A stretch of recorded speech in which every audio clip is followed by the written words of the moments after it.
C'est bon, du coup, j'ai lancé. Est-ce que t'as l'application Twitch sur ton tel par hasard?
Allô? Là, tu m'entends ou pas?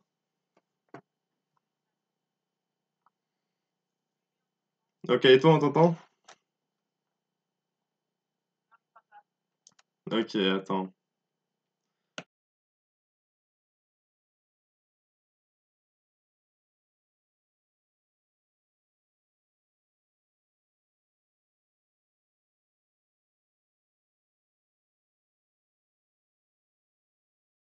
Bonjour, je suis Lilou et je sais pas si on m'entend. C'est bon, je crois que c'est bon, attends. En fait, c'est juste, Oui, je vais juste changer de casque.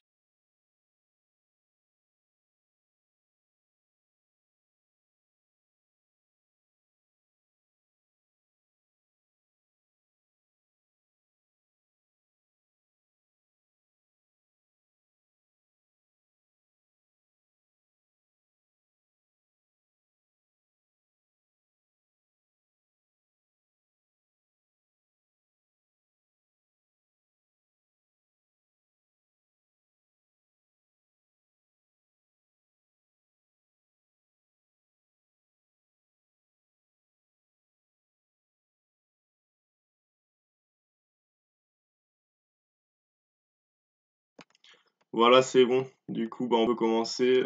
Désolé pour le retard, hein. C'est parce qu'on avait des petits problèmes de micro, mais maintenant, je crois qu'on devrait entendre Lilou. Du coup, bah, Lilou va commencer par vous présenter la partie sur l'hémodynamique, et ensuite, moi, je vais vous présenter la partie sur tout le titrage acido-basique de Boudier. Vas-y, bah, je te laisse commencer, Lilou. ok, mais c'est normal que je vois pas le diapo? Ouais, attends. Ah, Putain, attends. C'est bon. Tu le vois là ou pas?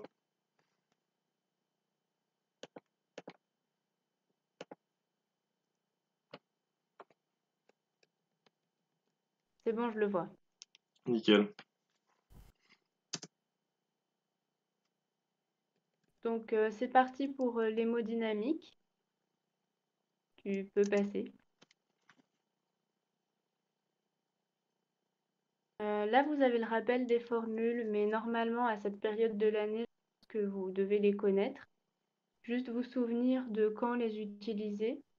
Donc la loi de Pascal, c'est pour les liquides immobiles, n'importe lesquels, du coup, qu'ils soient parfaits ou pas parfaits. Ensuite, l'expression de continuité et le théorème de Bernoulli, c'est pour les liquides parfaits. En fait, vous pouvez voir que la loi de Pascal, c'est la même chose que le théorème de Bernoulli, mais quand la vitesse est égale à 0, simplement. Et pour les liquides réels, on utilise la loi d'Ohm. Donc vous voyez qu'il y a une perte d'énergie, hein, c'est dû au frottement, à la résistance, que vous pouvez calculer avec la formule juste en dessous. Et en combinant les deux formules, on peut trouver la loi de Poiseuille, donc le débit. Voilà, donc normalement, ça, c'est des formules que vous devez connaître. Donc, on va pas trop s'attarder là-dessus. Voilà, il y a encore une diapo sur... Ouais.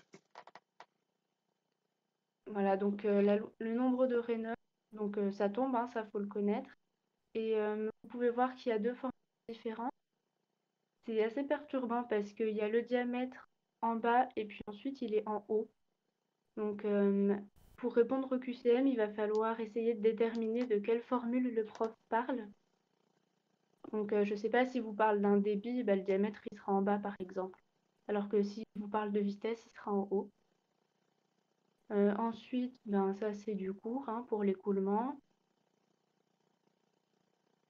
Et puis la tension superficielle. Voilà, donc là, j'ai pas mis toutes les formules, j'ai mis celles qui tombaient le plus souvent. Et c'est les formules-là qu'on va utiliser pour répondre au QCM par la suite. Tu peux changer de diapo. Ouais. Alors, je vais vous laisser le temps de lire et puis de réfléchir. Et puis dans 2 petites minutes, on fait la correction ensemble.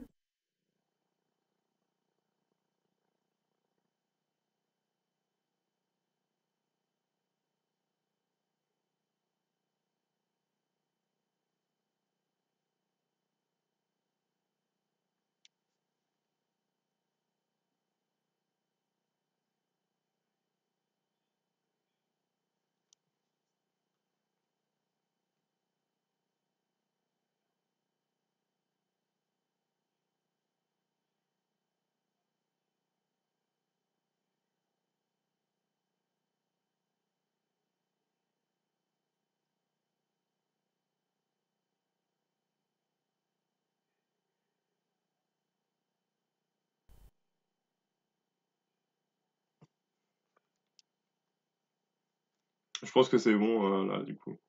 Ouais, c'est ce que j'allais dire. Ouais. Juste, j'ai une question. Est-ce que s'il pose des questions, toi, tu les vois, les questions? Ouais, normalement, ouais. Bah, du coup, j'ai ouvert Twitch sur le tel, ouais, du coup, je devrais voir. T'inquiète. Ok. Bon, alors là, le mot qu'il fallait voir, c'était statique.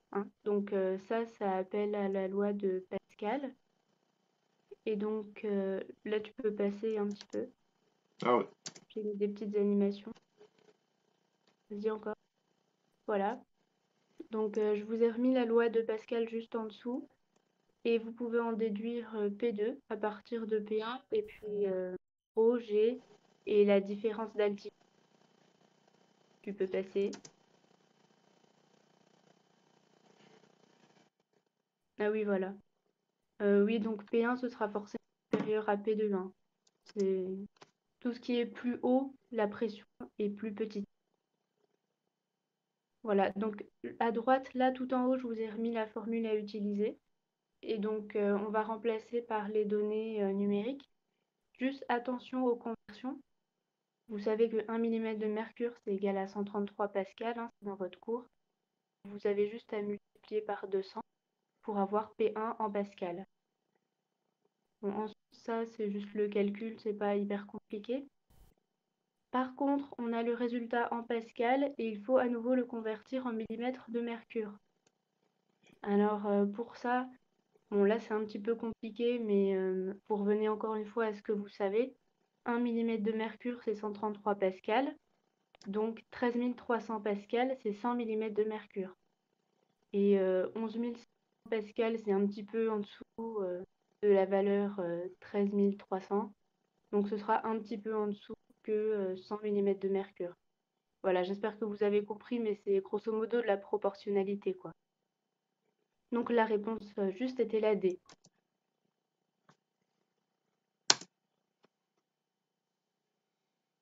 Vas-y, tu peux. Alors ça, on va peut-être passer un peu plus vite parce que c'est la même formule. C'était juste pour vous montrer qu'il y a plusieurs applications possibles. Donc voilà, c'est la même chose, c'est juste le niveau de la mer. Voilà, et puis on jette une balise, c'est plus les pieds et le cœur, quoi. Alors je pense que tu peux passer. Ouais. De toute façon, j'ai remis les... Voilà. Je vous ai remis l'énoncé à gauche si vous voulez. Donc voilà, encore une fois, on utilise la même formule. Après, il faut juste voir aussi que la pression atmosphérique, c'est égal à 1 atm, atmosphère, c'est-à-dire 5 pascal.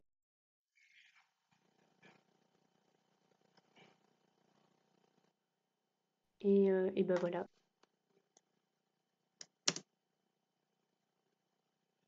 Du coup, c'était la B.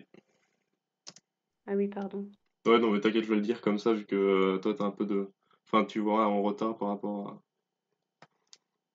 Mhm. Alors, QCM2.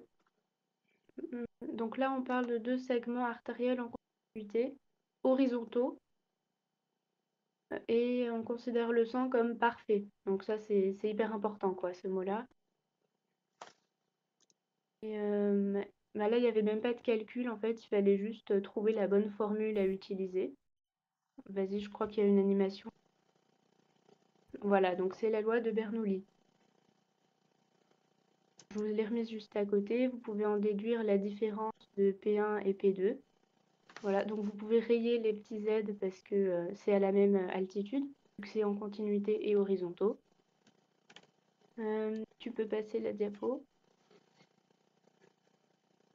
Voilà. Donc cette formule, en fait, la première, ça suffit pas parce que vous pouvez voir que dans les items, on parle de diamètre et ça n'apparaît pas dans la formule. Donc pour ça, il faut faire un petit mixte de cette formule et de la formule de continuité. Et donc, je vous ai épargné les calculs, mais ça vous donne le petit en bas là. Mais normalement, enfin, c'est mieux, je pense. Vous pouvez apprendre directement la dernière formule, elle est dans votre cours. Et évidemment, ça vous fera gagner vraiment, vraiment beaucoup de temps. Donc après, ben, c'est assez facile de répondre aux questions. La A, est-ce que c'est inversement proportionnel à la masse volumique?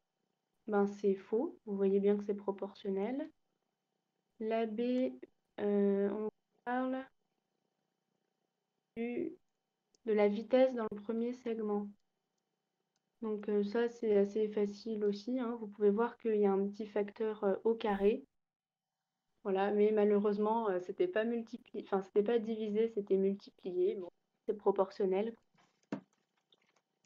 La différence de pression est indépendante du diamètre du premier segment artériel. Ben, c'est faux, parce qu'on voit bien que les deux rayons entrent en jeu. Ensuite, la C est multiplié par 16 si le diamètre du deuxième segment est divisé par 4. Donc vous partez de R2. Vous voyez que s'il est divisé par 4, la fraction 1 sur R2 est multipliée par 4. Donc la fraction puissance 4 est multipliée par 4 fois 4 fois 4 fois 4. Donc ça fait bien plus que 16. Donc la D était fausse aussi. Et enfin, la différence de pression est indépendante de la longueur des segments. Ben ça c'est vrai, parce que vous voyez bien que delta L n'intervient pas dans la petite équation.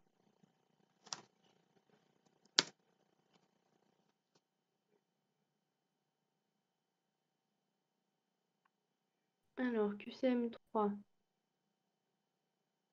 je vous laisse le temps de lire un petit peu. Moi aussi, je lis en même temps que vous, en fait.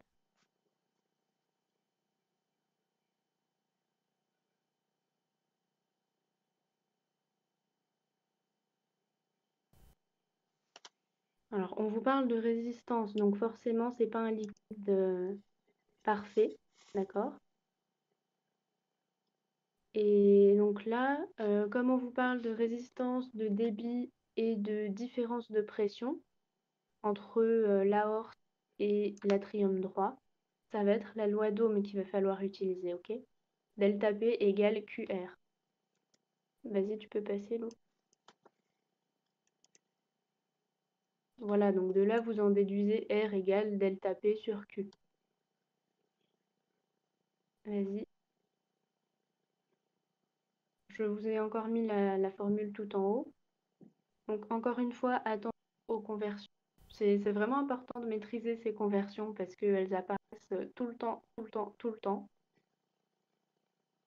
Donc pour calculer delta P, ben, vous prenez la pression aortique moins la pression dans l'atrium droit. En réalité, vous pouvez faire l'inverse si vous voulez, mais de toute façon, on prendra la valeur absolue. Donc ici, ça vous fait 120 mm de mercure. Et donc, vous multipliez par 133 pour avoir le résultat en pascal. Le débit, on vous le donne par minute. Donc ça aussi, c'est important, il faut le convertir. Donc ça vous fait 5 fois 10 3 mètres cubes par minute. Et donc, vous divisez par 60 pour avoir en secondes. Ça, c'est un résultat que je vous conseille d'apprendre par cœur parce qu'encore une fois, ça vous fait gagner du temps. En plus, 5 litres par minute, ça arrive assez souvent dans les QCM quand même. Ensuite, vous remplacez par les valeurs et ben voilà, ça vous donne 2 fois 10 puissance 8, tout ça là, pascal par seconde, enfin, fois seconde, fois mètre moins 3. Donc vous pouvez déjà dire que la A est juste. Ensuite, on vous propose des centimètres d'eau. Donc ça, c'est forcément faux parce que vous voyez que les valeurs sont différentes. Alors que pour passer de centimètres d'eau à pascal, c'est juste des puissances de 10 qui changent. Donc la B, c'est forcément faux, hein. La C vous parle de pascal fois minute fois mètre puissance moins 3. Donc là, en fait, c'est comme si vous aviez fait le calcul, mais en gardant le débit en mètres cubes par minute. Ok, donc le débit est plus élevé. Donc si le débit est plus élevé, la résistance est plus faible. Donc c'est pas possible d'avoir un 120 fois 10 puissance 8, hein. Ensuite, la D, c'est du cours. Donc ça, normalement, il n'y a pas de problème de compréhension. Voilà, fallait juste se souvenir que la résistance, c'était considéré comme constant dans ce QCM. C'était écrit dans l'énoncé. Et la E, alors si le débit augmente d'un facteur 1,5, le PA est d'environ 190 mm de mercure. Là, il fallait reprendre la première formule, delta P égale QR. Donc vous voyez que si Q, ça fait fois 1,5, comme R est constant, delta P sera aussi multiplié par 1,5. Donc là, notre delta P, c'était 120 mm de mercure, fois 1,5, ça donne 180 mm de mercure. Or, on sait que la pression dans l'atrium droit, c'était constant, c'est aussi écrit dans l'énoncé, et c'était de 10 mm de mercure. Alors, vous savez juste que la pression aortique, c'est 190 mm de mercure. Ok? Parce que 190 moins 10, ça fera bien une delta P de 180. Donc la E était juste.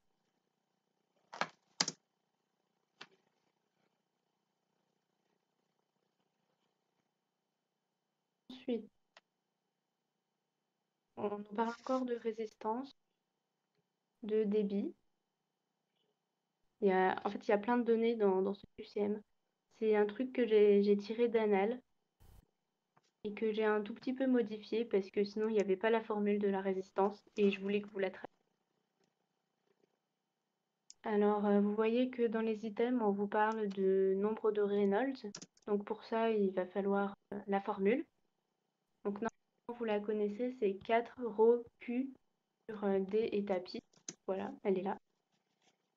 Mais pour ça, il faut D. Et D, on ne l'a pas. Donc il va falloir le calculer. De toute façon, on vous le demande dans l'item A. Et donc là, vous allez chercher une formule où D apparaît, sachant que vous avez la résistance, vous avez pas mal de trucs, hein, la viscosité, la masse volumique, etc. Donc vous allez utiliser la formule de la résistance. Elle est écrite à droite. Et donc vous allez en extraire. Je peux passer la diapo suivante.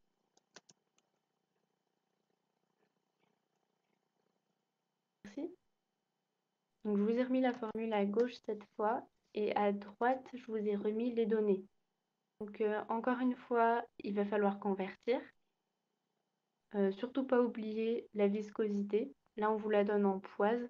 Et en fait, il faut juste faire fois 10 puissance moins 1 pour avoir en pascal fois seconde.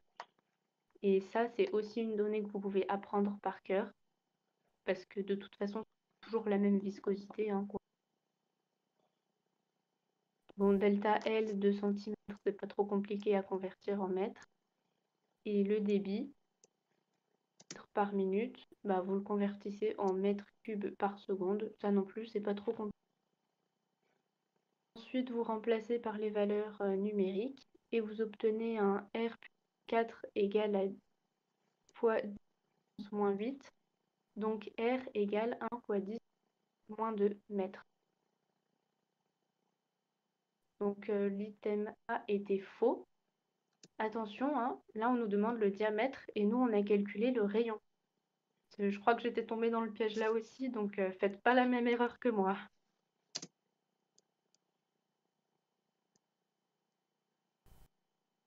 Donc ensuite on va se servir du diamètre qu'on a calculé pour trouver le nombre de Reynolds. Donc une fois que vous avez la formule, c'est tout bête, vous obtenez environ. Et donc vous savez que l'écoulement est laminaire, le nombre de Reynolds est en dessous de 2000. Donc là, l'écoulement est bien laminaire. Donc on n'entend pas de souffle dans l'artère. Et attention, le nombre de Reynolds n'a pas d'unité.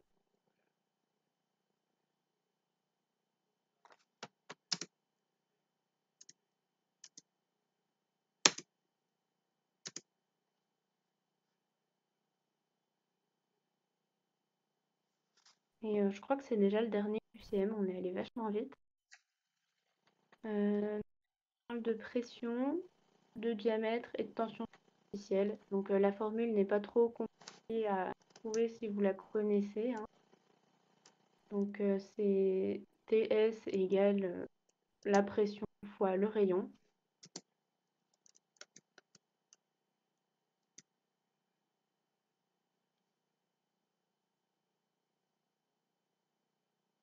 Voilà, donc encore une fois les conversions, mais maintenant vous devez avoir l'habitude. On obtient une pression de 3990, donc on va dire 4000, c'est plus facile pour calculer. Vous faites le petit calcul avec 4000 et vous obtenez 8 pascal fois mètre. Et donc vous vous dites que ce sera un petit peu moins parce que vous aviez pris 4000 à la place de 3990. Donc pour trouver les unités, ben, c'est assez facile pour les pascal fois mètre. Enfin, c'est logique quand on regarde la formule. Par contre, pour le newton fois mètre moins 1, ça paraît pas forcément très logique. Mais attention, il faut l'apprendre. Encore une fois, c'est un QCM tiré d'anal. Donc ça tombe. Je crois qu'on a déjà fini la dynamique. C'est allé super vite. Ouais. Donc je voulais juste dire que c'était vraiment tous des QCM tirés d'anal, juste un petit peu modifiés. Donc s'il y a des choses que vous n'avez pas comprises, je vous invite à re-regarder bien le diapo. Et parce que c'est vraiment important de comprendre ça. Il y en a qui font l'impasse dessus, mais c'est pas bien. Voilà. Quand on a compris les formules, enfin, c'est assez facile. Donc maintenant, je laisse place pour les cours de Madame Guillet. Ok, donc moi je vais reprendre, donc je vais vous parler des titrages acido-basiques, du pH et des solutions tampons. Donc c'est pas vraiment ce que je vais faire vu que j'ai un peu laissé de côté les solutions tampons dans le cours, mais après vous allez voir qu'il y a des QCM aussi pour vous entraîner. Et dans les QCM là, bah, vous allez retrouver un peu quelques questions sur les solutions tampons. Mais en soi, la chose vraiment importante, vu qu'elle a fait 2 cours, donc elle fait 2 heures de cours, c'est la première heure de cours où elle parle des titrages acido-basiques. La deuxième partie du cours, c'est plus du par cœur, donc là, c'est vrai que enfin, les solutions de tampons, des choses comme ça, ça se comprend en fait si on comprend la première partie du cours, si on comprend comment fonctionnent les acides et les bases, mais c'est pas quelque chose sur lequel je vais vraiment revenir, contrairement au titrage acido-basique. Enfin, je vais mettre la caméra comme ça, je peux montrer des trucs. Voilà. Euh, du coup, bah, on va commencer par quelques conseils pour l'examen. Donc, ne paniquez pas quand vous arrivez devant les QCM du professeur Boudier. Donc, c'est vrai que ça sert à rien de paniquer, même si c'est souvent les premiers QCM qui tombent. Ça sert à rien de paniquer, mais ça sera le cas. Et, enfin, je sais que moi aussi, je me disais ne panique pas, mais j'étais le premier à paniquer quand j'ai vu les premiers QCM. Je me suis dit, oh putain, c'est un peu impossible. Ils sont faisables, donc ça, c'est pas moi qui l'ai écrit. Il y en a qui sont faisables, bien sûr, mais il y en a aussi qui sont vraiment pas faisables enfin, du moins, ils ne sont pas faisables dans le peu de temps qui sont répartis. Donc, ça dépend vraiment des années. Je sais que l'année dernière, on a eu de la chance, on a eu des QCM qui étaient faisables. Mais l'année d'avant, donc il y a 2 ans, elle avait fait des QCM sur le cours là, qui étaient vraiment pas faisables en moins de 10 minutes, quoi. Du coup, si vous tombez sur un truc comme ça, vraiment ne les faites pas. Mettez au hasard et passez. Prenez plus de temps pour les autres QCM. Ça, c'est un petit conseil que je peux vous donner, quoi. Il faut connaître les acides et les bases fortes. Tous les autres acides et bases seront faibles. Donc ça, c'est vrai que c'est important. Mais après, dans le cours là, c'est assez intuitif aussi de reconnaître les acides et les bases fortes. Donc comme vous le verrez, je vais vous donner des petits conseils par rapport à ça. Et au final, c'est quand même assez intuitif. Si vous avez du mal, laissez les QCM de calcul de côté et revenez dessus à la fin de l'épreuve. Sinon, ne les faites pas. Donc là, je reviens sur le fait de ne pas les faire s'ils sont vraiment trop compliqués parce que ça a déjà été le cas avec le professeur Boudier. Mais s'ils sont faisables, enfin, essayez quand même de les faire. Si à la fin il vous reste du temps, essayez de les faire, hein. Si vous n'y arrivez pas, ce n'est pas grave. Mais si vous y arrivez, bah, tant mieux, vous grattez quand même quelques points, quoi. Ce qui est important avec le professeur Boudier aussi, c'est de revoir les exemples, vu que souvent ces exemples, moi je vais revenir sur ces exemples, mais souvent ce qu'elle fait tomber à l'examen, bah, c'est justement ces exemples. Donc, pour commencer, je vais déjà vous redonner la définition du titrage, pas de la titration, j'ai fait une petite faute. Donc en fait, le titrage permet de définir la quantité de matière ou la concentration molaire d'une solution en neutralisant un acide ou une base par une autre base ou un autre acide. Donc c'est une définition que j'ai pas trouvé sur internet, que j'ai écrite moi-même, donc je sais pas si elle est très compréhensible. Mais en fait, ça permet de trouver en fait la concentration molaire dans une solution de base ou d'acide en faisant une titration, donc en faisant un titrage, pardon. Je suis débile. En faisant un titrage avec une autre solution qui est soit acide si la solution de base est basique, soit basique si la solution de base est acide. Donc en fait, c'est en neutralisant la solution qu'on est en train de titrer qu'on pourra faire des calculs pour trouver la concentration d'acide ou de base dans la solution à titrer. Donc déjà pour commencer, on va faire un petit rappel des formules, comme le professeur Boudier aussi l'a fait. Donc là, c'est les formules pour les acides et les bases. Donc ça, c'est des formules que vous avez déjà appris dans d'autres cours, mais d'ailleurs beaucoup plus explicitées que ça et plus compréhensibles. Donc là, je les pose là comme si c'était à apprendre par cœur, mais en soi, il y a des petites techniques pour mieux retenir et pour essayer de les comprendre aussi. Donc je vous invite à aller voir vos autres cours, mais c'est hyper important de les connaître en tout cas, que ce soit pour le cours là ou les autres. Donc vraiment, faut les connaître sur le bout des doigts. Après, bah, il y a la constante d'autoprotolyse de l'eau. Donc ça, c'est la constante de base qui permet ensuite de comprendre tout le chapitre sur les acides et les bases. Mais ça aussi, je vous renvoie à votre autre cours. Vous avez le Ka, donc ça c'est pareil, ça permet de créer le pKa, qui est en fait le moins log du Ka. Après, il y a l'équation d'Henderson-Hasselbalch, donc celle-là, vous avez dû la voir dans des cours sur les protéines, et vite fait dans le cours sur les acides bases en chimie. Mais dans le cours là, vous allez voir que cette équation est très importante. Donc connaissez-la que ce soit pour calculer le point isoélectrique d'une protéine, ou connaissez-la également pour calculer justement une concentration molaire d'un acide lorsque vous faites un titrage. Donc pour ce cours-là, c'est très important de la connaître. Après, l'équation de Nernst, tout ça, c'est aussi d'autres cours. Donc là, dans le cours là, ça sert à pas grand-chose, mais c'est toujours à connaître, hein, bien sûr. C'est pas que je dis que dans ce cours là, ça sert à rien, que c'est pas que ça sert à rien dans tous les cours. Parce que c'est toutes les formules qui sont là, normalement, à la fin enfin, pour l'examen, faut les connaître, quoi. Donc, on va commencer par le titrage d'un acide fort par une base forte. Donc ça, c'est la première partie. Donc acide fort, qu'est-ce que c'est? Ben, un acide fort, c'est un acide qui se, qui se, qui se détache totalement dans l'eau, quoi, qui se dissout totalement dans l'eau. Donc vous avez un acide, c'est une molécule qui peut donner un proton.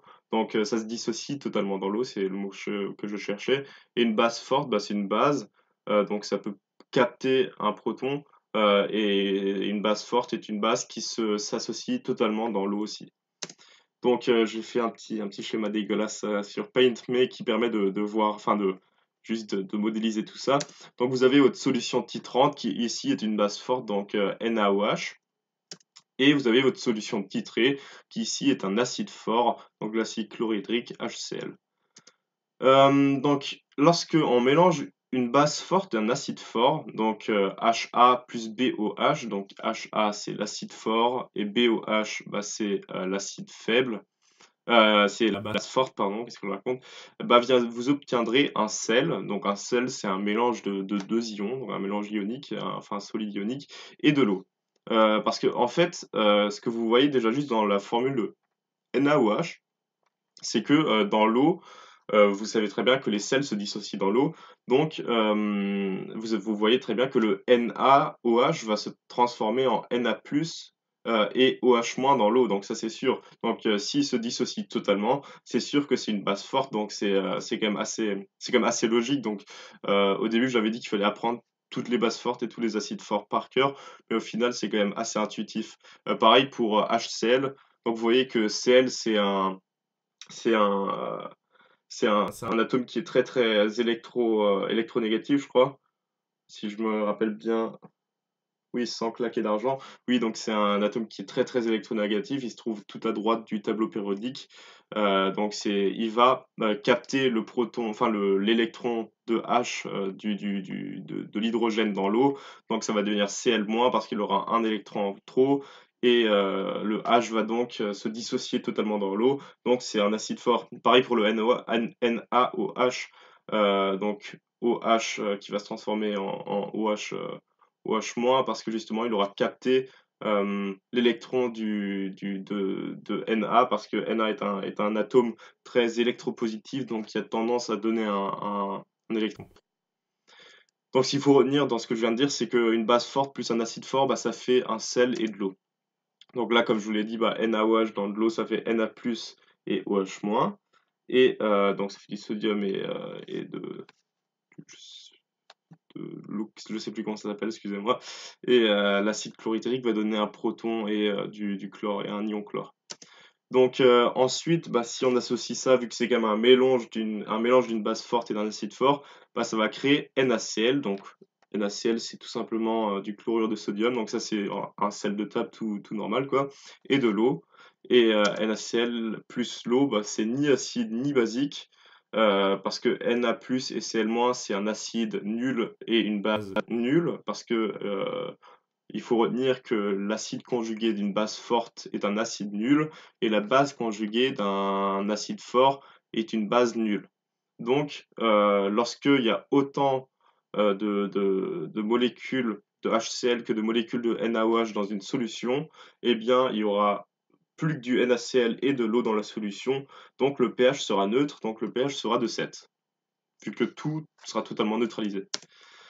Sans oublier bien sûr que la quantité molaire est égale à la concentration fois le volume, concentration molaire fois le volume de la solution. Donc ça c'est une formule aussi qu'il faut connaître pour pouvoir ensuite calculer le point d'équivalence, enfin la concentration d'équivalence.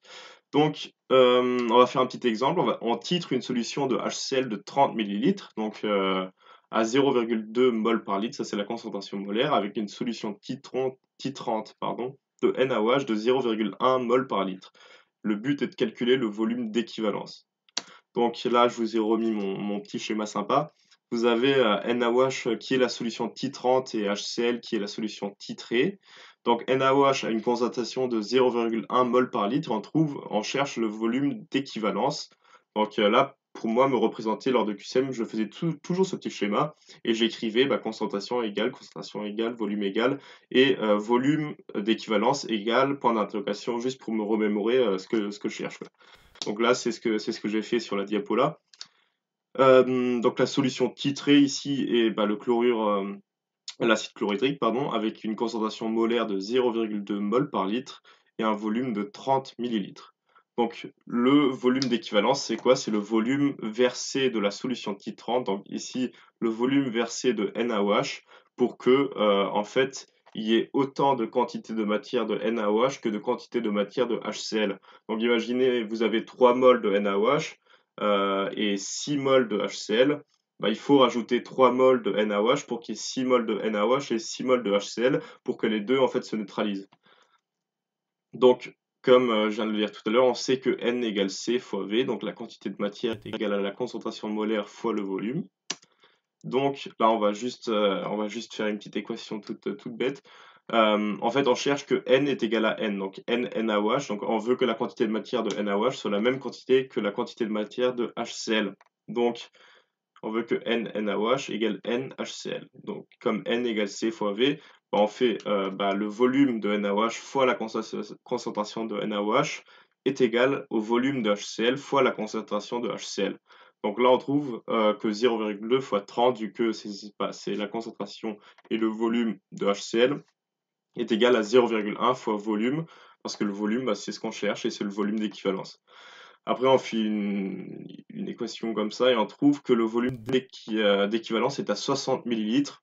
Et en fait, c'est logique au final, vu que la concentration molaire de base de HCl était 2 fois plus élevée que la concentration de base de NaOH dans la solution titrante. Donc, c'est normal que le volume qu'on doit verser de base forte sera le double du volume titré de HCl. En fait, je regarde pas du tout les questions depuis tout à l'heure, mais si vous avez des questions,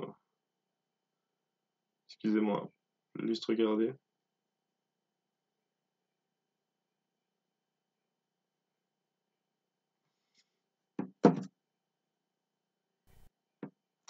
Ok, donc pour continuer, on va continuer avec l'exemple 2. Quel serait le pH de cette solution si on avait seulement versé 20 ml de NaOH? Et on sait également que log 8 est égal à 0,9. Donc ça, c'est quelque chose qui revient souvent aussi en QCM. Souvent, les logarithmes un peu compliqués sont donnés directement dans l'énoncé. Et ensuite, on vous dit quel serait le pH si on avait versé autant de volume de la solution titrante. Donc ici, plutôt que de verser 60 millilitres, bien on va verser que 20 millilitres. Donc logiquement, vu que à la base la solution titrée, donc la solution de HCl qui est un acide fort, donc on sait que le pH sera plutôt acide, donc inférieur à 7. Donc si on trouve un résultat au-dessus de 7, on sait déjà qu'on a fait une petite connerie. Donc je vous remets le petit schéma. Maintenant, on sait quel volume on a versé, donc c'est 20 millilitres. Donc ça, le schéma est toujours très important. Et en fait, on obtient une solution avec une quantité de matière en NaOH de 20 fois 10 puissance moins 4 mol. Donc comment est-ce que j'ai calculé ça? En fait, c'est tout simplement avec la formule que je vous ai donnée également tout à l'heure. Donc c'est N égale C fois V, donc concentration molaire fois le volume. Donc dans la solution dans laquelle on aura versé 20 ml de NaOH, on aura 20 fois 10 puissance moins 4 mol de NaOH et 60 fois 10 puissance moins 4 mol de HCl. Donc ça, c'est encore la même formule. On sait donc, en fait, comme on a versé 20 fois 10 puissance moins 4 mol sur 60 fois 10 puissance moins 4 mol de HCl, donc en fait, il y a 20 fois 10 puissance moins 4 mol de HCl qui vont se consumer. Ils vont donc rester plus que 40 fois 10 puissance moins 4 mol d'acide chlorhydrique. Ensuite, en fait, on calcule la concentration molaire de l'acide chlorhydrique dans la solution qu'on vient de créer en faisant le mélange. Donc, il faut jamais oublier, ça c'est hyper important, qu'en fait, comme on a ajouté 20 millilitres, le volume a augmenté bien sûr. Donc, on n'est plus à 30 millilitres, mais maintenant à 50 millilitres, parce que sur les 30 millilitres de base, on a versé les 20 millilitres de NaOH. Donc là, on fait la quantité de matière divisée par le volume. Donc ça, c'est encore la même formule qu'on a un peu modifiée. Donc c'est 40 fois 10 puissance moins 4 mol, parce qu'il ne reste plus que 40 fois 10 puissance moins 4 mol, parce que le reste a été neutralisé, bien sûr, divisé par 50 millilitres, donc 50 fois 10 puissance moins 3 litres. Il faut toujours faire attention à laisser dans le système international. Ce qui fait 4 sur 50, ce qui fait 8 sur 100. Donc ça, c'est juste pour simplifier, mais c'est le même calcul. Ce qui fait 0,08 et ce qui fait 8 fois 10 puissance moins 2 mol par litre. Donc on connaît la concentration molaire de HCl après avoir versé 20 ml de NaOH dans la solution. Ensuite, on utilise tout simplement la formule de calcul d'un pH d'un acide fort. Donc là, on fait pH égale moins log 8 fois 10 puissance moins 2, ce qui fait un pH de 2,1, ce qui coïncide avec ce que j'ai dit au début. Donc c'est évidemment un pH assez acide parce que justement, l'acide chlorhydrique, c'est un acide fort, donc c'est tout à fait normal que ce soit un résultat acide. Donc, rappel important, surtout dans les QCM de Boudier. Donc c'est un rappel de maths, ça. Je ne sais pas si vous avez vu ça cette année, mais c'est Normalement, quelque chose que vous avez vu en maths. Donc, faut savoir que logarithme de a fois b est égal à logarithme a plus logarithme b. Donc, c'est pour ça que j'ai pu simplifier moins logarithme de 8 fois 10 puissance moins 2 en moins logarithme de 8 plus logarithme de 10 puissance moins 2, parce que logarithme de 10 puissance moins 2, ça fait moins 2, en fait. Euh, donc il y a une petite erreur, je suis désolé. Je sais pas pourquoi j'ai écrit -3, je suis totalement débile. En fait, log 10 puissance -2, ça fait -2.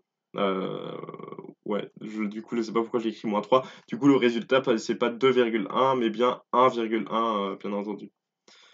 Et moins log 8, bah, ça a été donné enfin, log 8 a été donné dans l'énoncé, donc ça fait 0,9. Donc, pour représenter ça sur un schéma, bah, sur une courbe de distration, donc là, en fait, c'est le pH en fonction du volume versé de la solution titrante. Donc, comme on le voit au début, le pH est très acide parce que bah, le pH est très bas, parce qu'il est très acide, parce que justement, la solution titrée, c'est une solution d'acide fort. Mais cette solution devient de plus en plus basique au fur et à mesure qu'on la rajoute de la base. Et là, il y a ce pic en fait. Et ce pic, bah, le milieu, c'est le point d'équivalence, parce que d'un coup, la solution va devenir basique parce qu'en fait on a rajouté un excès de base sur l'acide et le point d'équivalence est à 60 millilitres et un pH de 7 parce que c'est le titrage d'un acide fort par une base forte. Il faut retenir que le titrage d'un acide fort par une base forte ou l'inverse, donc le titrage d'une base forte par un acide fort, le point d'équivalence sera toujours égal à 7. Donc ça aussi c'est un petit schéma moche que j'ai fait vite fait. Mais en vrai ils sont plus beaux. Donc maintenant, on va faire le titrage d'un acide faible par une base forte, ou alors l'inverse, donc une base faible par un acide fort. Ça, c'est le deuxième cas de figure dont vous parle le professeur Boudier dans ses cours. Donc, l'acide fort sera transformé en sa base conjuguée, et le pH, en fait, ne sera donc pas neutre, donc pas égal à 7, au point d'équivalence. Parce que vous avez vu que tout à l'heure, lorsque on rajoute une base forte sur de l'acide fort, bah, l'acide fort se transforme en sa base conjuguée, mais sa base conjuguée était ici, enfin était Cl-, et Cl-, c'est un acide nul, donc acide nul qui il sert à rien quoi. Donc le pH, enfin n'a aucune influence sur le pH. Donc le pH était totalement neutre au point d'équivalence. Alors que là, si c'est un acide faible en fait qui se fait neutraliser par une base forte, eh bien il va créer sa base conjuguée. Sauf que la base conjuguée d'un acide faible, bah, c'est une base faible. Et une base faible, ça a une influence sur le pH. Donc au point d'équivalence, le pH sera basique. Donc c'est ce que j'écris. Lorsque la base et l'acide sont présents dans la solution en même quantité molaire, donc ça il faut toujours se rappeler, c'est le volume d'équivalence. Donc là, je repose mon petit schéma, donc NaOH qui est la base forte, et RCOOH qui est un acide faible, donc c'est un acide carboxylique rattaché à je sais pas quoi, mais qui va en fait modifier le pKa de cet acide carboxylique. Donc l'acide carboxylique est un acide faible. Donc l'acide carboxylique plus le NaOH va donner la base conjuguée de l'acide carboxylique, donc le carboxalate, je sais pas si on peut le dire comme ça. Donc enfin c'est RCO- plus Na+, donc Na+, bien sûr, qui est un acide nul, encore une fois, parce que l'acide conjugué d'une base forte, c'est un acide nul, donc aucune influence sur le pH.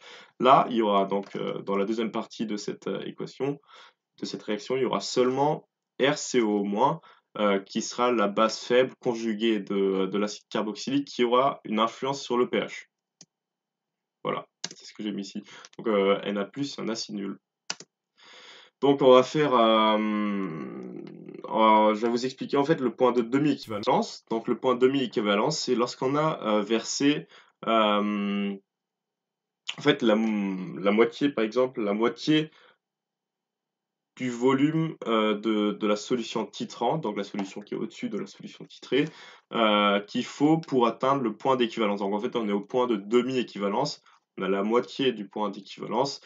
Donc en fait, RCOOH est égal à RCOO-, parce que la moitié de l'acide faible a été neutralisée totalement. Donc il reste une moitié, donc 50% d'acide faible et 50% de sa base conjuguée qui est faible aussi. Donc la moitié de l'acide faible a été consumée, donc le pH est égal au pKa, parce qu'il faut se rappeler que le pKa, c'est le pH d'une solution lorsque l'acide et sa base conjuguée sont présents en même quantité, pardon, en même concentration. Donc là, en fait, ça se démontre tout simplement par le, pardon, l'équation de Henderson-Hasselbalch. En fait, vous avez le pH qui est égal au pK plus log de base, enfin la concentration euh, molaire de base sur la concentration molaire d'acide. Donc, sauf que là, la concentration de base est égale à la concentration d'acide. Et lorsqu'on fait une constante sur une autre, ça fait 1. Donc, pH égale pK plus log 1. Rappelez-vous de vos cours de maths, log 1, ça fait 0. Donc, pH égale pKa. Donc, on va faire un petit exemple. Le pKa de RCOH est de 6,8. Donc là, je vous ai remis le petit schéma encore une fois. Donc, bien sûr, on ne vous donne pas le volume de NaOH. On vous donne seulement sa concentration molaire et on vous donne la concentration molaire du RCOH, donc l'acide faible, et son volume. Donc, en fait, lorsque on rajoute ici 10 ml de NaOH dans les 20 ml de RCOH, donc si on rajoute 10 ml de base forte dans les 20 ml d'acide faible, sachant que la concentration molaire des deux solutions est la même, eh bien, en fait, il y a 1,10 puissance moins 3 mol de NaOH dans la solution finale, et il y a 2 fois 10 puissance moins 3 mol de RCOH, donc d'acide faible dans la solution. La moitié de ces 2 fois 10 puissance moins 3, c'est-à-dire 1 fois 10 puissance moins 3 mol de RCOH, sont donc consumés. Il reste donc 1 fois 10 puissance moins 3 mol de RCOH et 1 fois 10 puissance moins 3 mol de RCO-. Donc je sais pas si je suis clair, si jamais vous avez des petites questions, n'hésitez pas à les poser ou si jamais vous voulez que je réexplique un truc. Mais voilà, ici c'est écrit, la concentration est la même. Le pH est donc égal au pKa, on est donc à un pH de 6,8 lorsque 10 ml de NaOH ont été versés, et c'est le point de demi-équivalence. Ça c'est très important, ça revient tout le temps dans les QC. Lorsque x égale 1, alors lorsqu'on a versé la même quantité de matière, attention, pas la même concentration, la même quantité de matière, donc le même nombre de moles d'acide faible, lorsqu'on a versé le même nombre de moles de base forte sur l'acide faible, et on se retrouve au point d'équivalence, donc x égale 1. Cependant, l'acide faible a donné une base faible. Donc en fait, tout l'acide faible, donc on est au point d'équivalence, mais tout l'acide faible s'est transformé en base faible parce que c'est sa base conjuguée. Parce qu'en fait, il a lâché un proton qui s'est transformé en base faible. Pour connaître le pH au point d'équivalence, on doit donc calculer le pH d'une base faible. Donc là, je vous reviens au, aux formules que je vous ai montrées tout à l'heure. Donc là, c'est pH égale 7 plus 1 demi pK plus 1 demi log de la base, enfin de la concentration de la base. Donc là, on vous donne que, donc là, c'est tout bête. Vous voyez que la concentration est la même dans la solution titrée et la solution titrante. Donc, si le volume d'équivalence sera toujours égal au volume de base qui était dans la solution titrante, parce que le nombre de moles est égal à la concentration fois le volume. Donc, si vous voyez que la concentration est la même, le volume de la solution titrée sera toujours égal au volume d'équivalence.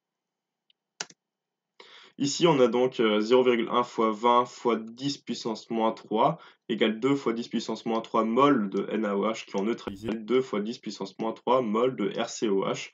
Donc, ces 2 fois 10 puissance moins 3 mol de RCOH se sont transformés en 2 fois 10 puissance moins 3 mol de RCO- qui est sa base conjuguée.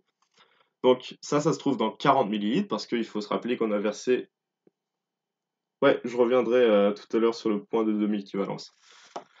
Donc là, en fait, on a versé 20 ml sur 20 ml, donc on se trouve en fait avec 40 ml. Donc, on calcule la concentration molaire, donc on fait 2 fois 10 puissance moins 3 mol, parce qu'on sait qu'il y a 2 fois 10 puissance moins 3 mol de base faible, divisé par 40 ml, donc 40 fois 10 puissance moins 3 litres, ce qui fait 0,05 mol par litre de base faible. Donc au point d'équivalence, on réutilise la formule de pH pour la base faible. Donc pH égale 7 plus 1 demi de 6,8 plus 1 demi de log 0,05, ce qui fait 7 plus 3,4 moins 1,3 égale 9,1. Donc là, encore une fois, si jamais une question comme ça, le log de 0,05 vous sera donné dans l'énoncé. Ou alors, ça sera d'autres logs qui vous seront donnés, mais avec lesquels vous pourrez calculer en fait le log de 0,05 avec la petite astuce que je vous ai donnée tout à l'heure. Donc, log A fois B est égal à log A plus log de B. Donc, je vais vite fait revenir sur le point de demi-équivalence. Donc, en fait, le point de demi-équivalence, ça n'existe que lorsqu'on titre un acide faible par une base forte ou lorsqu'on titre une base faible par un acide fort. Donc là, dans le cas là, en fait, c'est le titrage d'un acide faible par une base forte. Donc ici, dans le cas, tu peux voir ici en bas à gauche, en fait, que sur le schéma, bah, la solution titrante a une concentration molaire de 0,1 mol par litre et la solution titrée a également une concentration molaire de 0,1 mol par litre. Et en fait, le point de demi-équivalence, c'est le point où la moitié de l'acide faible a été consommée. Donc en fait, c'est le point où on a versé la moitié du volume d'équivalence. Ici, le volume d'équivalence, bah, c'est 20 ml parce que la concentration molaire est la même dans la solution titrée que dans la solution titrante. Donc ça, c'est quelque chose à connaître parce que c'est quelque chose qui vous permet de gagner énormément de temps. Donc, si on ajoute la moitié de 20 ml, eh bien, on ajoute 10 ml. Donc, si on ajoute 10 ml de base forte, donc ici de NaOH, eh bien, il y aura d'un côté 2 fois 10 puissance moins 3 mol de RCOH, donc de l'acide faible, parce que c'est la quantité de matière qu'il y avait de base. Et de l'autre côté, bah, on a la moitié, en fait. Donc, il faut s'imaginer, bon, je vais revenir sur un exemple plus simple, mais imaginez, vous avez 6 mols de l'acide faible, et vous avez seulement 3 mols de la base forte qui est en train de le titrer. Donc ces 3 mols de base forte vont neutraliser 3 mols de l'acide faible. Sauf que il y avait 6 mols, donc il reste encore 3 mols de l'acide faible. Donc vous avez 3 mols d'acide faible et 3 mols de sa base conjuguée. Donc vous avez autant d'acide faible que de sa base conjuguée. Donc dans ce cas-là, bah, le pH sera égal au pKa. Mais je vais vous remontrer ça sur un schéma tout à l'heure, encore une fois. Voilà, donc ça c'est le schéma sur lequel bah, je voulais vous le montrer. Donc là en fait vous avez encore une fois une courbe de titration. Donc j'ai repris la même, mais juste parce que j'avais la flemme de refaire une nouvelle et puis c'est fait sur Paint, donc dans tous les cas c'est assez moche. Donc en fait le pH est assez acide au début, mais il devient de plus en plus basique au fur et à mesure que l'on rajoute de la base NaOH. Donc on rajoute de la base, donc c'est normal que le pH devienne plus basique. Mais en plus de rajouter de la base, bien l'acide faible se transforme en sa base conjuguée, sa base faible conjuguée, donc le pH devient encore plus basique. Donc ici, vous avez le point d'équivalence qui est à 20 ml, et le point d'équivalence ne sera plus égal à pH égale 7, mais pH égale 9,1, parce que, en fait, tout simplement, la base forte aura transformé l'acide faible en sa base conjuguée, qui est une base faible. Donc, au point d'équivalence, bah, il n'y a plus de base forte parce qu'elle a été consumée par tout l'acide faible. Il n'y a plus d'acide faible parce qu'il a été consumé par tout l'acide fort. Mais l'acide faible a été consumé en fait pour se transformer en base faible. Donc, il n'y aura plus que la base faible. Et la base faible, bah, ça va créer forcément un pH vu que c'est une influence sur le pH.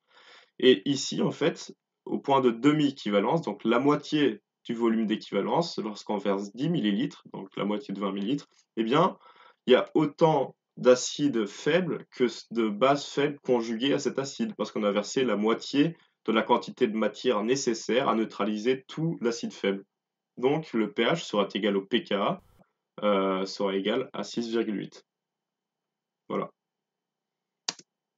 Donc, petit résumé sous forme de tableau, donc ça, je vais pas passer plus de temps sur ça, mais c'est ce qu'il faut retenir en gros pour le premier cours, et c'est sur ça qu'il y aura la majorité des QCM, du premier cours bien sûr. Ça, c'est les QCM compliqués qui sont pas toujours faisables. Sur le deuxième cours, les QCM seront souvent faisables parce que c'est plus du par cœur et moins de la compréhension des trucs comme ça. Mais et c'est moins du calcul aussi, surtout c'est ça. Donc ici, ça c'est le tableau à retenir, mais ça je vous l'ai mis dans la fiche récapitulative que vous pourrez télécharger à partir de dimanche prochain. Ça récapitule un peu ce que je viens de vous dire là. Donc soit on titre un acide fort par une base forte, soit on titre un acide faible par une base forte ou une base faible par un acide fort. Donc là, c'est des formules à connaître. Ici, je vous réexplique un peu ce que ça fait dans la solution. Et ici, c'est tout simplement la formule qu'il faut utiliser pour calculer soit le point d'équivalence, soit le volume d'équivalence, soit le pH à un moment donné. Voilà. Donc on va terminer sur des petites QCM. Donc je vous laisse un peu de temps pour le faire.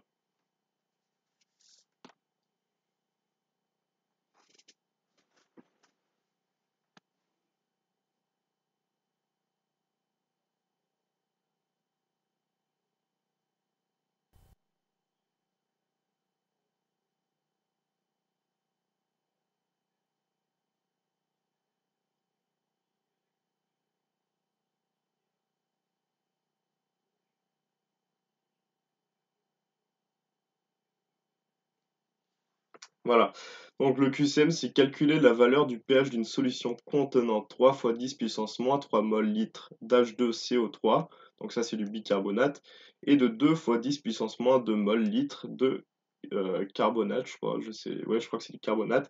Donc en fait on donne le pK de ce bicarbonate qui est à 6,1 et on donne que le log de 3 fois 10 puissance moins 3 est égal à moins 2,5 et le log de 2 fois 10 puissance moins 2 est égal à moins 1,7.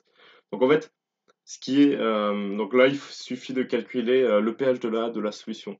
Donc ici, en fait, on peut voir que c'est une solution qui regroupe bien un acide et sa base conjuguée. Donc là, c'est un diacide, c'est un cas un peu particulier, mais dans ce cas-là, on peut tout simplement partir du principe que c'est un acide et sa base conjuguée. C'est tout simplement calculable grâce à l'équation de Henderson-Hasselbalch. Donc en fait, pH égale pK plus log de base sur acide. Ici, le couple acide-base et H2CO3, qui est l'acide carbonique, pardon, j'ai raconté de la merde tout à l'heure, c'est pas du tout le bicarbonate, et le HCO3-, qui est le bicarbonate pour le coup. Donc, pH égale 6,1 plus log de 2 fois 10 puissance moins 2 fois 3 fois 10 puissance moins 3. Sauf que, encore une fois, le professeur Boudier aime jouer avec les formules des logarithmes. Donc, log de n sur m égale log de n moins log m. Donc, en fait, le pH est égal à 6,1 plus moins 1,7 moins 2,5, ce qui fait 6,1 moins 1,7 plus 2,5, ce qui fait 6,9. Donc, en fait, c'est la réponse B ici qui était vraie. Donc, voilà. Je vous laisse vite fait regarder. De toute façon, vous aurez les QCM sur la fiche récapitulative. Donc, on va passer au QCM 2. Donc ici, c'est un QCM qui nécessite pas forcément du calcul, mais comme je l'ai dit tout à l'heure, qui nécessite un peu de logique, donc nécessite beaucoup de compréhension aussi de ce que je vous expliquais tout à l'heure. Donc pour le coup, il faut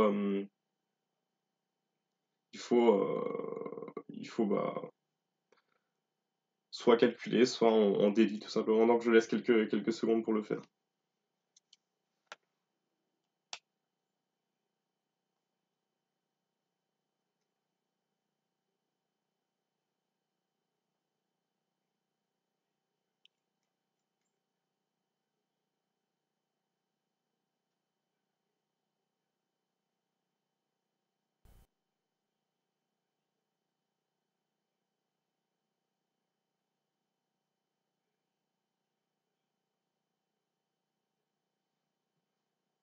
Ok, donc le pH des solutions. Donc le A, c'est une solution obtenue par mélange de 100 ml de HCl à 0,1 mol par litre et de 100 ml d'eau à un pH égal à 1.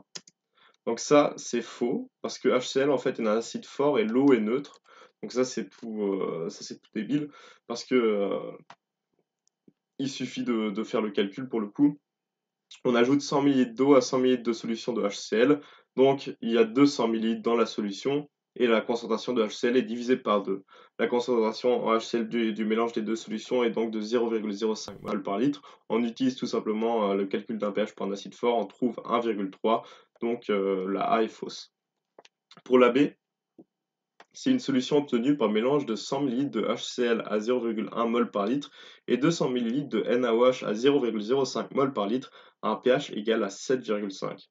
Donc là, encore une fois, c'est tout débile parce que vous avez une solution, enfin en fait une solution avec 0,1 mol par litre de HCl qui est un acide fort et une autre solution de 200 ml avec 0,05 mol par litre de NaOH qui est une base forte. Comme d'un côté, bah, il n'y a que 100 ml et de l'autre côté, il y a 200 ml, mais que HCl a une concentration molaire qui est double à celle de la concentration molaire de NaOH, et ainsi on mélange les deux, on sera au point d'équivalence et le pH sera égal à 7, donc pas du tout à 7,5, c'est pourquoi la B est fausse. Donc la C, une solution obtenue par un mélange de 50 ml de CH3COCOOH, donc la formule, il ne faut pas se laisser intimider par ça. En fait, c'est juste un acide faible parce que COOH, c'est un acide carboxylique. Ça sera toujours, dans tous les cas, ça sera un acide faible. 0,2 mol par litre, donc avec un pKa de 2,4 et 50 ml d'eau à un pH égal à 1,7. Donc là, 50 ml plus 50 ml, bah, ça fait 100 ml. Les 0,2 mol par litre, bah, on divise ça par 2 parce que là, on a doublé le volume. Donc, on n'est plus qu'à 0,1 mol par litre. On fait le calcul avec le calcul d'un pH faible avec le pKa. Donc là, le calcul, c'est pH égale 1,5 pKa moins 1,5 log de AH égale 1,5 fois 2,4 moins, ça, tant pis. Ce qui fait 1,7, vous trouvez à la fin, donc c'est vrai. Pour la D, une solution obtenue par un mélange de 50 ml de CH3COCOH à 0,2 mol par litre. Donc, encore une fois, c'est un acide faible, déjà de 1, parce que l'acide carboxylique est toujours un acide faible. Et en plus, bah, on vous donne le pKa, et dès qu'on vous donne un pKa, bah, c'est forcément soit un acide faible, soit une base faible, parce que on sait très bien que les acides forts et les bases fortes ont des pK qui sont inférieurs à 0 ou supérieurs à 14, et donc on ne peut pas vraiment connaître leur pK, on ne les donne pas en général.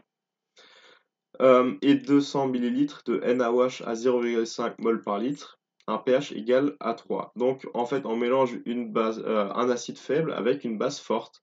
Donc on met 50 ml sur 200 ml, ce qui fait 250 ml. Donc les 0,2 mol par litre, il faut calculer la nouvelle concentration molaire de CH3COCOOH. Donc ça c'est ici. Donc en fait, vous mélangez un acide faible avec une base forte. La base forte, bah déjà, il y a plus de volume et elle est plus concentrée. Donc il y a beaucoup plus de base forte que d'acide faible. Donc le pH est forcément basique, donc supérieur à 7. Donc ça, c'était une question où vous n'étiez même pas obligé de calculer parce que la réponse était un peu évidente. Donc pour la E, une solution obtenue par un mélange de 50 ml de base forte, donc de NaOH, à 0,2 mol par litre, et de 50 ml d'eau à un pH égal à 12. Donc là, c'est tout simple, donc 50 ml plus 50 ml, bah, vous avez 100 ml, vous divisez bah, la concentration molaire de NaOH par 2, donc 0,1 mol par litre, et vous utilisez tout simplement la formule pour calculer le pH d'une base forte. Donc 14 plus log de B est égal à 14 plus log de 10 puissance moins 1, donc 0,1 mol par litre, ce qui fait 14 moins 1, ce qui fait un pH de 13 et donc pas 12, donc la E était fausse. Maintenant, je vais vous laisser un peu de temps pour faire le QCM3.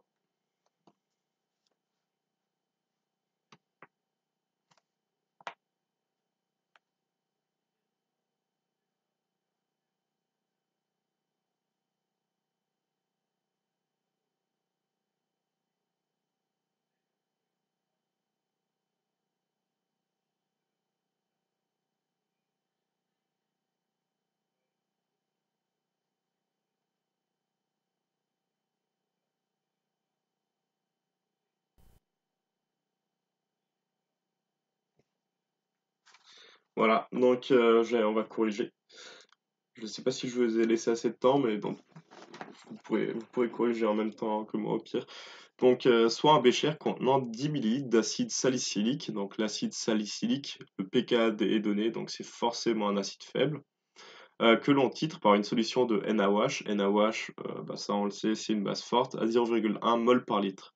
Le volume versé à l'équivalence est de 10 millilitres.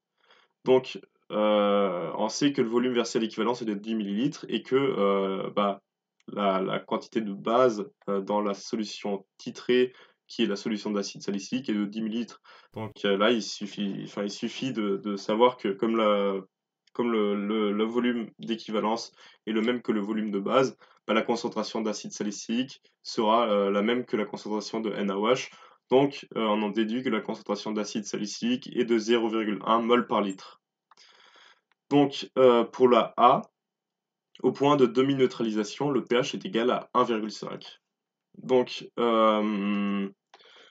ce qu'il faut retenir, donc là, c'est le cas en fait d'un acide, du titrage d'un acide, enfin du titrage d'un acide faible par une base forte. Donc, le point de demi-neutralisation aura toujours un pH qui est égal au pKa, donc ici 3, donc la A est fausse. Pour la B, le point de demi-neutralisation, le pH est égal, le point de demi-neutralisation peut être déterminé grâce à une courbe pH égale fx au point de saut de pH. Donc ça, c'est faux encore une fois parce que comme je vous ai montré tout à l'heure sur une courbe de titrage, enfin de titration, eh bien le point de saut, donc le point d'inflexion où vraiment la courbe elle commence à monter, bah, c'est pas le point de demi-neutralisation mais le point d'équivalence. Donc parce que justement le point de demi-neutralisation c'est plus en fait un point qui est assez, c'est plus une courbe qui est assez droite, parce que justement, comme vous le verrez dans le deuxième cours, bah, ça crée en fait une solution assez tampon. Donc même si on rajoute de la base ou de l'acide, le pH va pas beaucoup varier parce qu'en fait ça crée une solution tampon parce qu'il y a autant d'acide faible que de base conjuguée. Donc même si on rajoute un peu de base forte ou d'acide fort, eh bien le pH ne va pas beaucoup varier. Donc c'est ça aussi la définition d'une solution tampon que normalement vous avez eu dans le deuxième cours. Donc la B est également fausse. Donc c'est ce que j'avais dit, le saut de pH correspond au point d'équivalence et non pas demi-équivalence. Donc la C, à l'équivalence, le pH est supérieur à 7. Donc on sait que ce qu'on titre, c'est une solution d'acide faible. Donc lorsque on titre un acide faible par une base forte, eh bien au point d'équivalence, il y aura uniquement la base conjuguée de l'acide faible, donc une base faible. Donc le pH sera forcément supérieur à 7 parce que le pH sera basique, donc la C est vraie.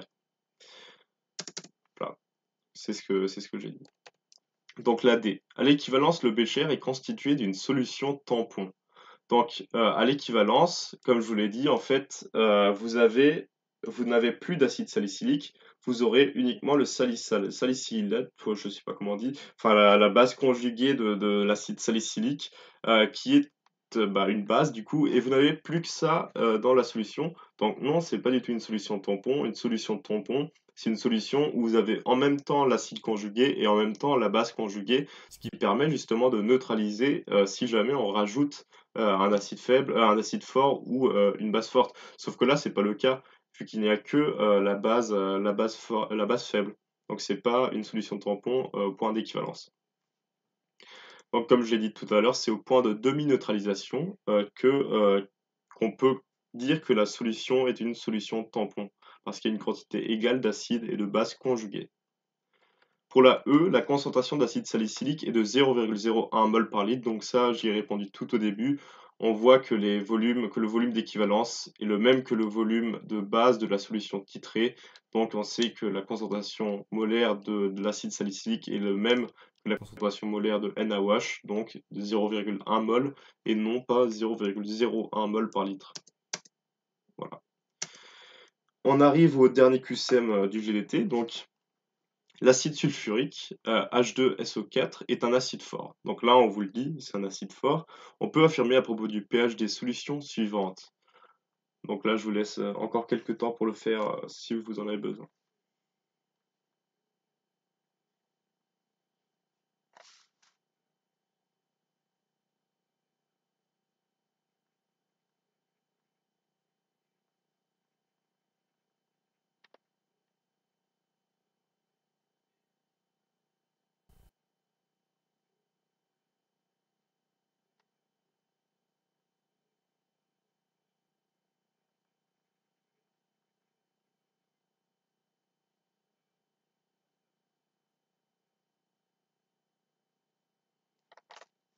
Donc, enfin, je vais corriger.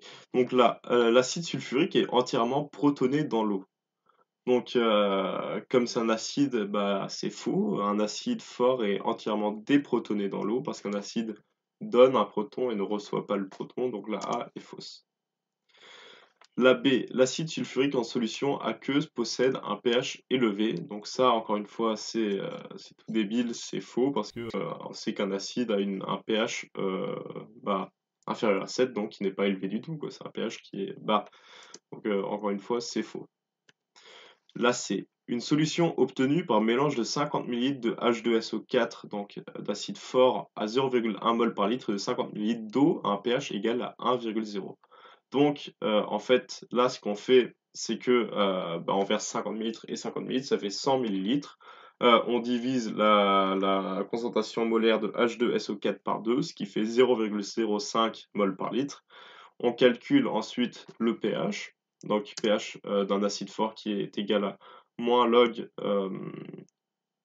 qui est à moins log, euh, donc moins, pardon, je crois que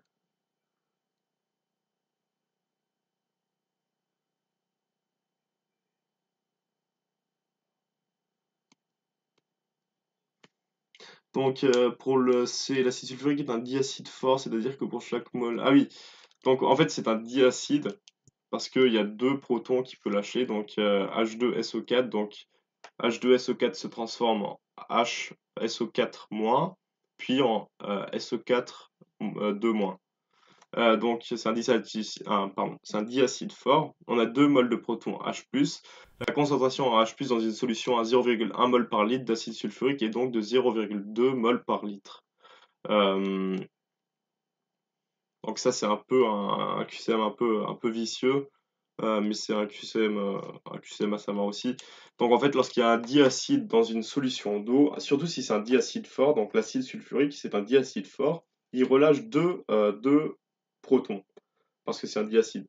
Donc dans une solution d'eau, eh bien, il va totalement se dissocier, et il y aura donc pas 0,1 mol par litre de protons, mais 0,2 mol par litre de protons. Lorsqu'on dilue avec une solution de 50 ml d'eau, on divise la concentration en protons par 2, donc elle revient à 0,1 mol par litre comme au début. Ensuite, on calcule le pH d'un acide fort, donc pH égale moins log de la concentration de H+, ce qui fait moins log de 10 puissance moins 1, ce qui fait un pH de 1. Donc la C était vraie. Donc la D, c'est la même chose. Donc la D, c'est une solution obtenue par mélange de 5 ml de H2SO4 à 0,1 mol par litre et de 50 ml d'eau à un pH égal à 2. Donc ça c'est faux parce qu'on vient de calculer que le pH est égal à 1. Et pour la E, une solution obtenue par mélange de 100 ml de H2SO4 de 0,35 mol par litre et de 350 ml de NaOH à 0,1 mol par litre à un pH égal à 7. Donc en fait, on mélange un diacide fort avec une base forte. Donc ici, 100 ml de H2SO4 à 0,35 mol par litre, en fait, ça fait 2 fois 0. En fait, on a 2 fois plus de protons parce que c'est un diacide qui relâche 2 protons par molécule de diacide, bien sûr. Et donc, on n'a pas 0,35 mol par litre, mais on a 0,7 mol par litre de protons dans 100 ml de solution de H2SO4. Donc, soit 0,7 mol par litre.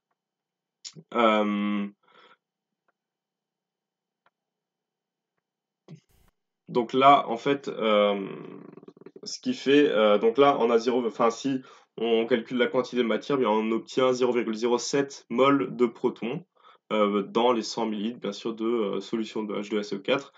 Et lorsqu'on calcule la quantité de matière de NaOH dans sa solution à L, bien on fait 0,35 fois, donc 0,35 litres parce qu'on parlait de 350 millilitres à la base, fois la concentration qui est de 0,1 mol par litre. Comme c'est pas une dibase, on le sait ça comme c'est. Et ça fait 0,035 mol de NaOH. Donc on n'est pas du tout au point d'équivalence, sinon il y aurait la même quantité de matière de NaOH que la quantité de matière de H+, donc H+, qui représente bien sûr l'acide fort. Donc il y a 2 fois plus d'acide fort que de base forte. Le pH est donc forcément acide et n'est pas égal à 7, ce qui aurait été le cas s'il y avait 0,07 mol de base forte également. Donc ça aurait représenté le point d'équivalence. Voilà, donc c'est terminé pour aujourd'hui. Donc si jamais vous avez des questions, n'hésitez pas à les poser soit maintenant dans le chat, soit vous pouvez m'envoyer des messages à moi ou à Lilou, soit vous pouvez juste demander sur les Discord, il y aura toujours des tuteurs qui seront là pour vous répondre. Et si bah, si vous avez plus de questions, on peut se laisser ici. Donc voilà, je vous souhaite un bon lundi, une bonne semaine de révision et surtout des bonnes fêtes quoi à partir de la semaine prochaine. Donc c'est l'avant-dernier GDT que vous aurez. Bah, en fait aujourd'hui c'est l'avant-dernier GDT. Le dernier pardon, groupe de travail vous l'aurez le 21 décembre. Donc ensuite vous en aurez plus jusqu'à vos examens et ça reprendra bien sûr au second semestre. Donc sur ce, bah, je vous souhaite une bonne soirée et bon courage.